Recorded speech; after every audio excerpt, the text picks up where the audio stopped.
It is Friday, and it's October 1st.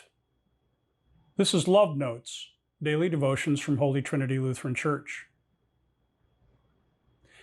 I've been sitting here this week, as you've noticed, in front of my bookshelf. There's a lot of books there. Those books have at times in my life felt like a bit of a badge of honor. I have, in fact, read good parts of most of them. And I think sometimes when my faith was low and I didn't trust the promises of God, I thought that if I read enough books, that at the end of all things, I would be able to submit my reading list in the courts of heaven, and that would be enough for me to live before God forever. The problem with books is, well, they get tattered and torn, the ink fades, and eventually they all end up in a landfill. To worship the books and what they represent, well, that's worshiping the flesh, and the flesh dies.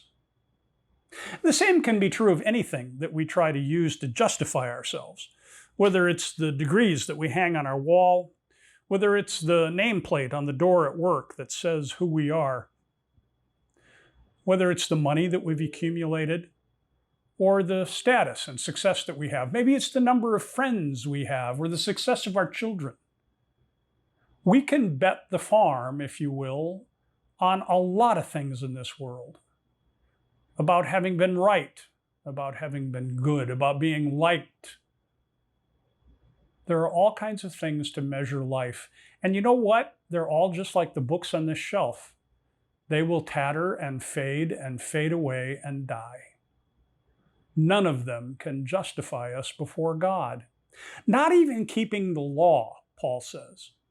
You know, if you take the law, which is held in Scripture, and you wrote them out like a to-do list, and you checked off every day that you didn't violate any of the commandments, and you did all the good things you're supposed to do, and then presented that like some kind of resume to God, it wouldn't mean a thing.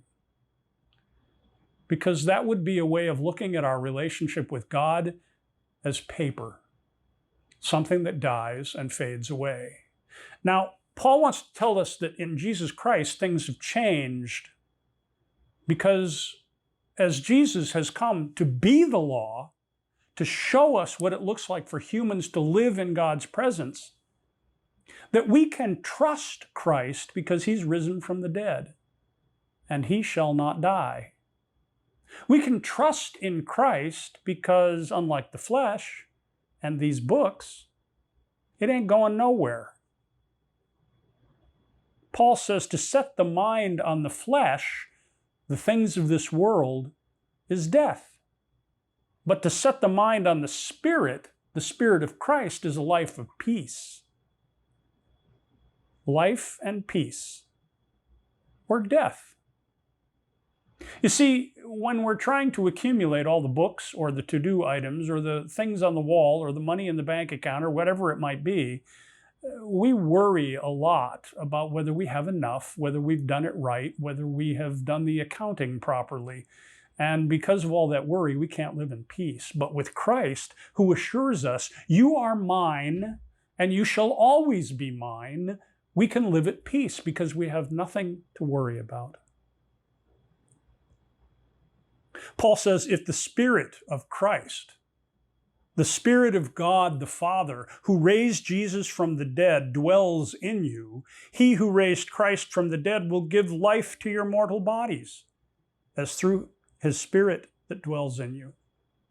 See, God is the one who justifies. God, the eternal source of all life and love. That's what matters, not the fleshly things that we devote our lives to.